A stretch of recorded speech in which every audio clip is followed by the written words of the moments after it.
Hello, in order to add stickers on your server on Discord, all you need to do is go to the top corner over here, where you have your server name, where you can unfold the list of options and then go to server settings. Now over here you will find stickers, and here you have an option to upload a sticker. So let's click this button and now click browse over here in order to choose a file. So over here I have this one as an example.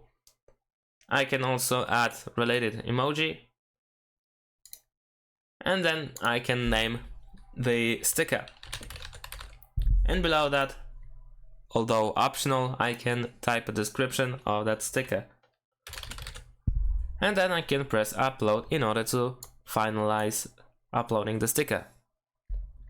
And now it is uploaded on my server. If I close this and I go to the stickers over here, I will find over here my sticker, and then I can use it.